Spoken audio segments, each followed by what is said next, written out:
नमस्कार विद्यार्थी मित्र हो, नवनाथ खेत्री या यूट्यूब चॅनलवरती तुमचं सर्वांचं स्वागत आहे।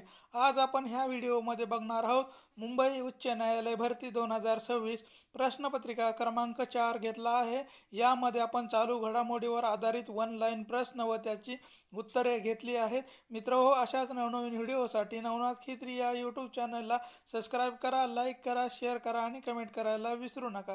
चला तर पहा, व्हिडिओला सुरुवात करू। चला बघा, पहिला प्रश्न बघा, सातारा जिल्ह्यातील मान तालुक्यातील मलवडी गावातील राधा म्हशीने जगातील सर्वात बुटकी पाळीव म्हैस म्हणून गिनीज वर्ल्ड रेकॉर्ड बुक मध्ये नोंद गेली आहे। सातारा जिल्ह्यातील मान तालुक्यातील मलवडी गावातील राधा म्हशीने जगातील सर्वात बुटकी पाळीव म्हैस म्हणून गिनीज वर्ल्ड रेकॉर्ड बुक मध्ये नोंद केली आहे। यानंतरचा प्रश्न आहे, भंडारदरा धरणाच्या जलाशयाचे नामकरण आद्य क्रांतिकारक राघोजी भांगरे जलाशय असे करण्यात आलेले आहे। भंडारा धरणाच्या जलाशयाचे नामकरण आद्य क्रांतिकारक राघोजी भांगरे जलाशय असे करण्यात आलेले आहे। यानंतरचा प्रश्न आहे, सरदार रघुजी भोसले यांची लंडन येथे लिलावात निघालेली तलवार महाराष्ट्र सरकारने खरेदी केली आहे। सरदार लघुजी भोसले यांची लंडन येथील लिलावात निघालेली तलवार महाराष्ट्र शासनाने खरेदी केलेली आहे। एम.एस. स्वामीनाथन यांच्या जन्मशताब्दी निमित्ताने महाराष्ट्र सरकारने 7 ऑगस्ट हा दिवस शाश्वत कृषी दिन म्हणून साजरा करण्यात आलेला आहे। 7 ऑगस्ट हा स्वामीनाथन यांच्या जन्मशताब्दी निमित्तानं शाश्वत कृषी दिन म्हणून साजरा करण्याचे घोषित केलेलं आहे। यानंतरचा प्रश्न आहे, 1 डिसेंबर हा दिवस दरवर्षी मराठी विश्वकोश वर्धापन दिन म्हणून साजरा केला जातो। 1 डिसेंबर हा दिवस दरवर्षी मराठी विश्वकोश वर्धापन दिन म्हणून साजरा केला जातो। आदिबा अनम ही महाराष्ट्रातील पहिली मुस्लिम महिला IAS अधिकारी बनलेली आहे। आदिबा अनम ही महाराष्ट्रातील पहिली मुस्लिम महिला IAS अधिकारी बनलेली आहे। यानंतर भारतातील पहिली स्वदेशी हायड्रोजन फ्युएल सेल प्रवासी बोटेचे उद्घाटन वाराणसी येथे सर्वानंद सोनोवाल यांच्या हस्ते करण्यात आलेले आहे। आणि ही बोट कुठे सोडली तर गंगा नदीमध्ये ह्या बोटीचं आपल्याला प्रवास किंवा वर्णन बोट ही सोडण्यात आलेली आहे। त्यानंतर आहे, पॅरिस येथील युनेस्को मुख्यालयामध्ये 26 नोव्हेंबर 2025 रोजी डॉक्टर बाबासाहेब आंबेडकर पुतळ्याचे अनावरण करण्यात आलेले आहे। पॅरिस येथील युनेस्को मुख्यालयामध्ये 26 नोव्हेंबर 2025 रोजी डॉक्टर बाबासाहेब आंबेडकर यांच्या पुतळ्याचे अनावरण करण्यात आलेलं आहे। यानंतरचा प्रश्न आहे, प्रभू श्रीरामाची जगातील सर्वात उंच मूर्ती गोवा राज्यामध्ये उभारण्यात आलेली आहे। प्रभू श्रीरामाची जगातील सर्वात उंच मूर्ती ही गोवा राज्यामध्ये उभारण्यात आलेली आहे। यानंतरचा प्रश्न आहे, लखनौ येथील राष्ट्रीय प्रेरणास्थळाचे उद्घाटन पंतप्रधान नरेंद्र मोदी यांच्या हस्ते करण्यात आलेले आहे। लखनौ येथील राष्ट्रीय प्रेरणास्थळाचे उद्घाटन पंतप्रधान नरेंद्र मोदी यांच्या हस्ते करण्यात आले आहे। भारत जपानला मागे टाकत जगातील चौथा मोठी अर्थव्यवस्था बनला आहे। भारत जपानला मागे टाकत जगातील चौथी मोठी अर्थव्यवस्था बनलेला आहे। यानंतरचा प्रश्न आहे, रंजना प्रकाश देसाई यांच्या अध्यक्षतेखाली 8वा वेतन आयोगाची करण्यात आला आहे। तर रंजना प्रकाश देसाई यांच्या अध्यक्षतेखाली 8वा वेतन आयोग गठीत करण्यात आलेला आहे। यानंतर आहे, युनेस्कोने शिवाजी महाराजांच्या 12 किल्ल्यांचा जागतिक वारसा स्थळ यादीमध्ये Maratha military and landscape of India या नावाने समावेश करण्यात आलेला आहे। युनेस्कोने शिवाजी महाराजांच्या 12 किल्ल्यांचा जागतिक वारसा स्थळ यादीमध्ये Maratha military and landscape of India या नावाने समावेश करण्यात आलेला आहे। यानंतरचा प्रश्न आहे, पाककलेसाठी लखनौ शहराचा युनेस्को क्रिएटिव्हिटी सिटी यादीमध्ये समावेश करण्यात आलेला आहे। पाककलेसाठी लखनौ शहराचा युनेस्को क्रिएटिव्हिटी सिटी यादीमध्ये समावेश करण्यात आलेला आहे. यानंतरचा प्रश्न आहे बोईंग 787 8 ड्रीम लाईन म्हणजेच AI-171 या अहमदाबादहून लंडनला जाणाऱ्या विमानाचा 12 जून 2025 रोजी झालेला अपघातामध्ये 265 व्यक्तींचा मृत्यू झालेला आहे. बोईंग 787-8 ड्रीम लाईन AI-171 या अहमदहून लंडनला जाणाऱ्या विमानाचा 12 जून 2025 रोजी झालेल्या अपघातामध्ये 265 व्यक्तींचा मृत्यू या ठिकाणी झालेला होता. जगातील सर्वात उंच रेल्वे आर्क पूल चिनाब जगातील सर्वात उंच रेल्वे आर्क पूल चिनाब जम्मू काश्मीर या नदीवर उभारण्यात आलेला आहे. जगातील सर्वात उंच रेल्वे आर्क पूल चिनाब या नदीवर उभारण्यात आलेला आहे. आणि हा पूल कुठं आहे तर जम्मू काश्मीर या राज्यामध्ये ह्या चिनाब नदीवर हे पूल उभारण्यात आलेला आहे. त्यानंतर आहे सुदर्शन सेतू हा भारतातील सर्वात लांब केबल स्टेड पूल गुजरातमध्ये उभारण्यात आलेला आहे. तर सुदर्शन सेतू हा भारतातील सर्वात लांब केबल स्टेड पूल गुजरातमध्ये उभारण्यात आला आहे. तर भारतातील पहिले व्हर्टिकल लिफ्ट रेल्वे ब्रिजचे पंजाब ब्रिज उद्घाटन तामिळनाडू येथे पंतप्रधान नरेंद्र मोदी यांच्या हस्ते करण्यात आलेले आहे. भारतातील पहिल्या व्हर्टिकल लिफ्ट रेल्वे ब्रिजचे म्हणजेच पबन ब्रिज उद्घाटन तामिळनाडू येथे पंतप्रधान नरेंद्र मोदी यांच्या हस्ते करण्यात आलेले आहे. त्यानंतर आहे बजरंग सेतू हा भारतातील पहिला केबल ग्लास ब्रिज उत्तराखंडमध्ये गंगा नदीवर उभारण्यात आलेला आहे. बजरंग सेतू हा भारतातील पहिला केबल ग्लास ब्रिज उत्तराखंडमध्ये गंगा नदीवर उभारण्यात आलेला आहे. यानंतरचा प्रश्न आहे भारतातील पहिला समुद्रावरील काचेचा पूल कन्याकुमारी म्हणजे तमिळनाडू या राज्यामध्ये उभारण्यात आला आहे. भारतातील पहिला समुद्रावरील काचेचा पूल म्हणजेच कन्याकुमारी म्हणजेच तमिळनाडू या येथे उभारण्यात आलेला आहे. बँक ऑफ महाराष्ट्राने भारतातील पहिला ट्रेन ATM पंचवटी एक्सप्रेसमध्ये बसवला आहे. बँक ऑफ महाराष्ट्राने भारतातील पहिला ट्रेन ATM पंचवटी एक्सप्रेसमध्ये बसवला आहे आणि ही ट्रेन मनमाड ते मुंबई या ठिकाणी धावणार आहे.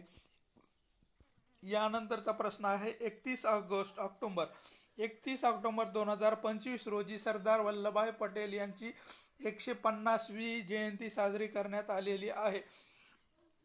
31 ऑक्टोबर 2025 रोजी सरदार वल्लभभाई पटेल यांची 150वी जयंती साजरी करण्यात आलेली आहे.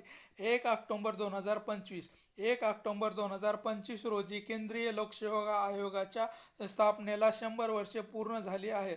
1 ऑगस्ट 2025 रोजी केंद्रीय लोकसेवा आयोगाच्या स्थापनेला 100 वर्षे पूर्ण झालेली आपल्याला सांगता येतील. यानंतर आहे पंतप्रधान नरेंद्र मोदी यांनी मिझोराममधील पहिल्या रेल्वे मार्गाचे बैरागी ते सैरांग उद्घाटन केले आहे. पंतप्रधान नरेंद्र मोदी यांनी मिझोराममधील पहिल्या रेल्वे मार्गाचे म्हणजेच बैरागी ते सैरांग याचे उद्घाटन केलेलं आपल्याला दिसून येतं. चीन येथील बीजिंग येथील भारतीय दूतावासामध्ये रवींद्रनाथ टागोर यांचा पुतळा उभा करण्यात आलेला आहे. चीन येथील बीजिंग येथील भारतीय दूतावासामध्ये रवींद्रनाथ टागोर यांचा पुतळा उभारण्यात आला आहे. यानंतरचा प्रश्न आहे मुंबईतील सार्वजनिक परिवहन सेवेची माहिती देणारा मुंबईतील वन ॲप्लिकेशन उद्घाटन पंतप्रधान नरेंद्र मोदी यांच्या हस्ते करण्यात आलेलं आहे. मुंबईतील सार्वजनिक परिवहन सेवाची माहिती देणाऱ्या मुंबई वन ॲप्लिकेशनचे उद्घाटन पंतप्रधान नरेंद्र मोदी यांच्या हस्ते करण्यात आलेले आहे. राफेल आणि सुखोई 30 राफेल आणि सुखोई 30 MKI या दोन्ही लढाऊ विमानामधून उड्डाण करणाऱ्या द्रौपदी मुर्मू या भारताच्या पहिल्या राष्ट्रपती बनल्या आहेत. राफेल आणि सुखोई 3 MKI या दोन्ही लढाऊ विमानामधून उड्डाण करणाऱ्या द्रौपदी मुर्मू या भारताच्या पहिल्या राष्ट्रपती बनलेल्या आपल्याला सांगता येतील. यानंतरचा प्रश्न आहे 7 नोव्हेंबर 2025 रोजी 7 नोव्हेंबर 2025 रोजी वंदे मातरम गीताला 150 वर्ष पूर्ण झालेली आहेत.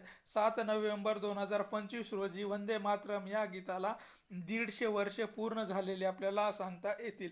अमेरिकन कंपनीने टेस्लाने भारतातील पहिले शोरूम BKC मुंबई येथे सुरू केलेले आहे. अमेरिकन कंपनी टेस्लाने भारतातील पहिले शोरूम BKC मुंबई येथे सुरू केलेला आपल्याला सांगता येईल. यानंतर आहे बालोद छत्तीसगड या ठिकाणी आपल्याला भारतातील पहिला बालविवाह मुक्त जिल्हा ठरलेला आहे. बालोद छत्तीसगडमधील बालोद हा भारतातील पहिला बालविवाह मुक्त जिल्हा ठरलेला आपल्याला सांगता येईल. बालविवाह मुक्त जिल्हा कोणता आहे तर बालोद हा जिल्हा आहे. आणि कोणत्या राज्यामध्ये आहे तर छत्तीसगड या राज्यामध्ये हा जिल्हा आहे. बालोद हा जिल्हा बालविवाह मुक्त जिल्हा म्हणून घोषित करण्यात आलेला आहे किंवा ठरलेला आहे. कलामसरी जिल्हा कोची केरळमधील भारतातील पहिला न्यायालयीन शहर ठरलेले आहे. तर कलाबसरी जिल्हा कोची कलापसरी आणि जिल्हा कोणता आहे तर कोची हे केरळ राज्यामधील भारतातील पहिले शहरी न्यायाधीश ठरले आहे आपल्याला सांगता येईल. योग धोरण जाहीर करणारे उत्तराखंड राज्य भारतातील पहिले राज्य बनले आहे. योग धोरण जाहीर करणारे भारतातील उत्तराखंड हे राज्य पहिले राज्य बनलेलं आपल्याला या ठिकाणी सांगता येईल. नीती आयोगाने मिझोराम राज्याला जिजर कॅपिटल असे राजधानी असं म्हणून घोषित करण्यात आलेली आहे.